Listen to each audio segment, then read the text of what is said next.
In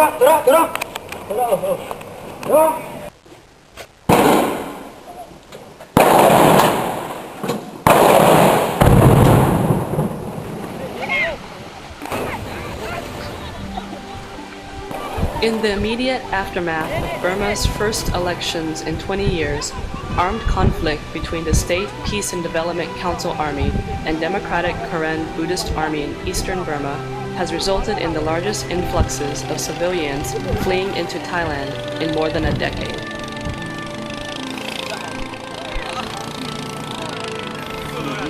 On the 8th of November, when heavy fighting broke out in the Burmese town of Myawaddy, more than 25,000 civilians fled into Thailand and sought refuge outside of Mae Sot. This was the largest single influx of refugees into Thailand in 25 years.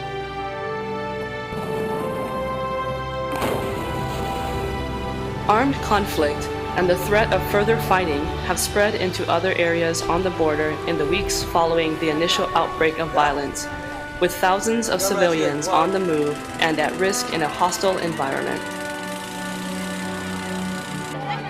All the signs from the past 6 weeks suggest that fighting will either continue the way it has, with sporadic outbreaks and violence and associated displacement of populations, or that it will intensify.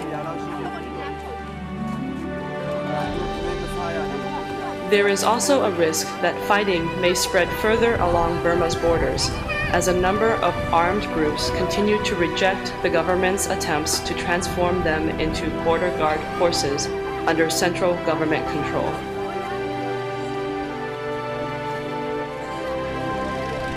The international community's attention to the situation has decreased since the first large influxes of Burmese civilians fleeing fighting after the elections.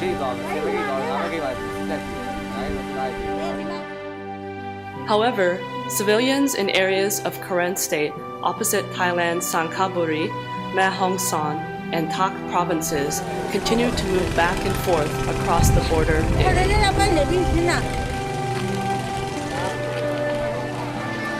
They are fleeing from Burma due to fighting, troop movements, threat of attacks, and abuses such as quartering.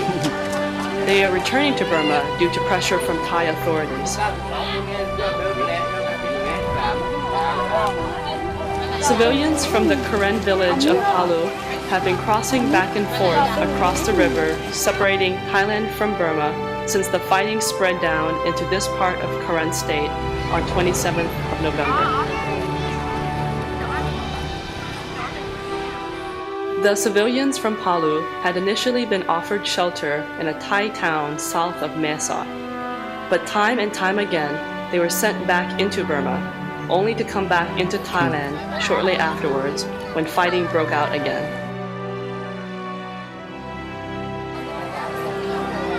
These people want to return to their homes where they need to tend to their crops and protect their livelihoods.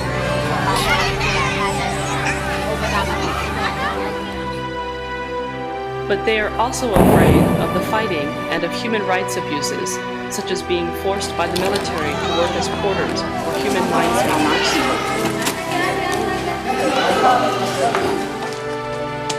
Hundreds of families now remain displaced and in hiding either side of the border, afraid of going home but unable to seek protection in Thailand.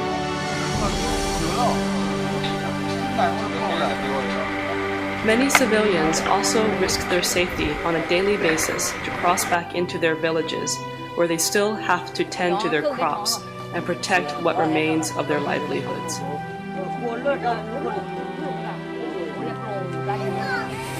As communities from parts of Karen State continue to face dramatically increased risks to their safety and livelihoods, protection mechanisms are urgently needed to stabilize the situation and ensure that civilians are not unnecessarily exposed to further risks.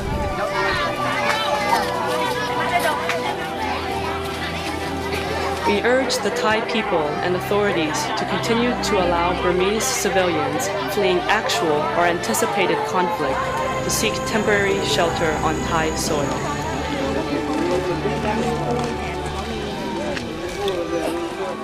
We request that civilians having sought refuge on Thai soil be allowed to remain until it has been determined that it is safe for them to return.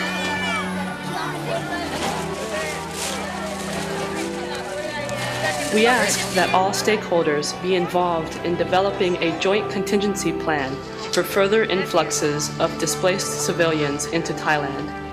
This plan should involve the Royal Thai government, UNHCR, INGOs, and local community organizations.